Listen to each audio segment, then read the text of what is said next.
connection. Sorry, folks. Technical difficulty. Had to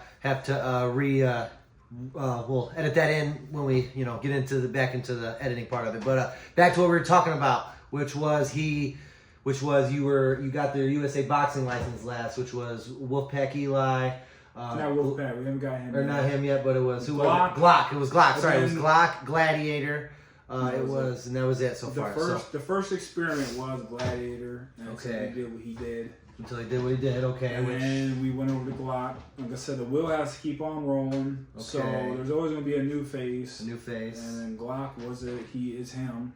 He is him. Glock is him. Shout Not out Baby Tank. Shout out Glock. Shout out Glock. Not on no D-writing stuff, but I'm telling you, Glock is him. He is that. He's boxer. next up. He is next up. Besides Aaron Metz is him. Aaron Metz is Glock him. Glock is the next him. Because if you look at Glock's fighting stats versus everyone he fought in the yard. He fought OGs. He beat them all. Dog whopped them. 5-0. Usually I would make people wait till they're 10-something, 9-8 or something. But Glock, I have big faith in Glock. I know he is him. I know he will go far in his career.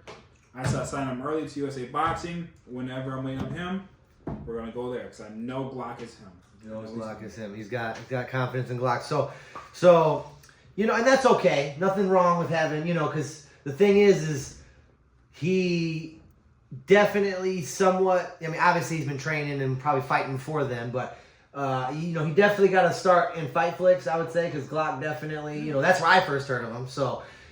So I get, I totally get it. I totally get where, I totally get that that's your guy. I know you feel the same way about Metz. Metz is also great, undefeated. He was, he had to move on from the yard because he was just too good. Same thing with Glock at this point.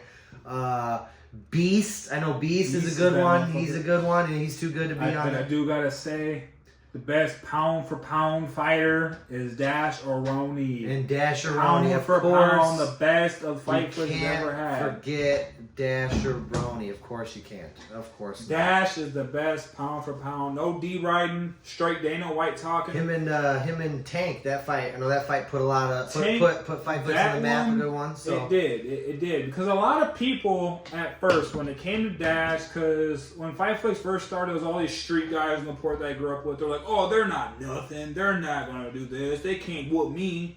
And then Dash came. Dash is the greatest prodigy ever Fightflix has ever had to this day. I'm so proud of him. Even though me and him had that Steve Austin versus Vincent Mann era, it was me versus him. It was FU and this and that. I love him to death. I'm proud of where he's at in today's life. He made Fightflix to where it is today. He put a lot into it. He came at 17 years old, put people on their butts. And Street Fighters was like, oh, he ain't nothing. He's just another mother effer, this and that. And then when that fight with Tank happened, all that went away. All the hard asses in the port, oh, I'm so hard, I can beat up anybody. Who, mind you, they can only jump people to win. Mind you that. But when he came out, all that went away. Everybody was like, I'm not coming there because I know I'm going to get put up with Dash. I'm not doing that. Not doing that. And I had people before, and I still got people to this day hitting me up. I was like, hey, I want to do it, but I can't take a loss. But he can't take a loss. Cannot take a loss. Which, and in everyone's defense, like I said, I, on the other hand, know what Dash is capable of and know what he could do. So I wouldn't, as what's the saying? Say don't grab the bull by the horns. So you obviously know what happens. So, but I get it. I get wanting to take on the best because here's the thing: if you can't, if you could beat Dash, what that means. You know what that means. So obviously, but obviously Dash isn't gonna let that happen. So. That's another story for maybe when we go to bed at night and we have our dreams and that's what and we wake up and we're like, oh, it was just a dream. I just realized it was just a dream. It wasn't me actually winning the fight. But not to get too off subject here. So okay, so why not get into the juicy part, right? So without of course everything on this on this podcast is all said. It's all said with I don't want to. I'm not gonna say. I don't want to say respect. I guess it could. Some stuff is probably gonna be said that. I know a lot of people. I know some people got some stuff on their mind they want to talk about, what I'm referring to is that anybody with a Facebook, anybody with social media, anybody that's following the Fightflix page, which I'm guaranteeing you, 98% of you that's going to be watching this video probably is. They would have noticed your recent, I guess you could call it a beef, altercation, not altercations. You guys haven't done anything. There's never been anything physical yet, even though there's talks of it. But I wouldn't call it beef. I would probably say it's more. I kind of get where you're going at. It's probably more of a child's play. High school drama, whatever. Regardless, well, like I said, I just feel like the world deserves to hear your side about it. Again, and for those who don't know what I'm referring to Gladiator, a matchmaker, also a very huge part of Fightflix. When I first started doing the announcement, he was still matchmaking, and I gotta say it was, before anything else is said, the job he did is not what was questioned, right? It's not the job, and it definitely wasn't the entertainment or the money. It wasn't nothing to do with that. It maybe at the end it did, but with the money part. But it really streamed down to personal beliefs and other things that kind of factored into it, and really just a lack of communication. So I gotta ask you. I know I'm kind of dragging it on here. I gotta ask you. What's the deal with you and Gladiator, man? What happened? What's the deal there? So, hopefully, we got some time here to talk about it. So, I guess the shortest way to put it is 3 strikes and you're out. Okay. But the very first time that me and Gladiator, I wouldn't even say we got into it. I gave him that chance when he was fighting that case with him doing stuff. Okay. Ooh, rumors.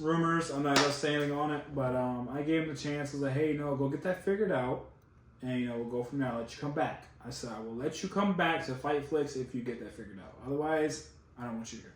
Okay. If you get found guilty, I don't want you here. But that's just a start. Okay. So as time went by, he wasn't around, and then my homie for 13 years hit me up and was like, hey, I think you should give him another chance. And I was like, you know what? I'm a person of second beliefs. I'll give him another chance. So I gave him another chance.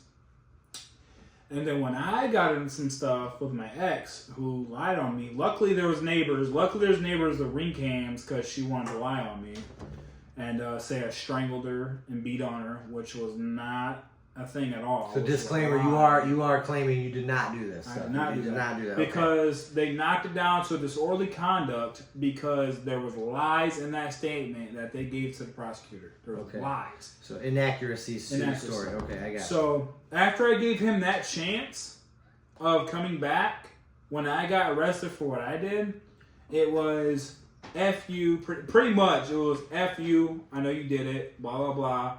Oh, other fighters, they don't want to come here nowhere because you're arrested for that. And I was like, okay, well, I get your belief, whatever, that's fine, whatever.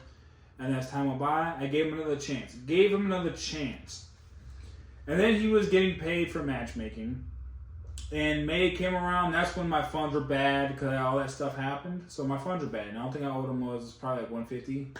Nothing much. But of course, you were dealing with all those, court fees and all that. Still doing it. Of course. So I told him, I was like, hey, we can work something out. I still want you here. I still want you around. You're a big part of this. Whatever. Okay, but I could do that. Okay.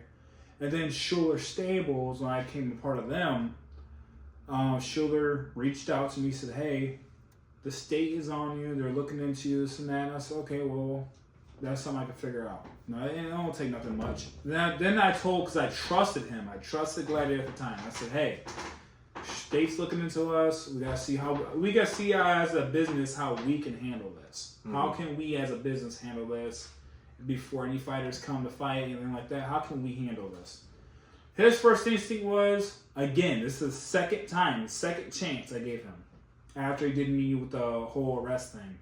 After he was like, well, here's everything, bye, see ya. And I gave him that chance. But anyways, third one was when state got involved, I was trying to have a conversation with him of how can we handle this. And what his thing was, he threw Schuler Stables under the bus.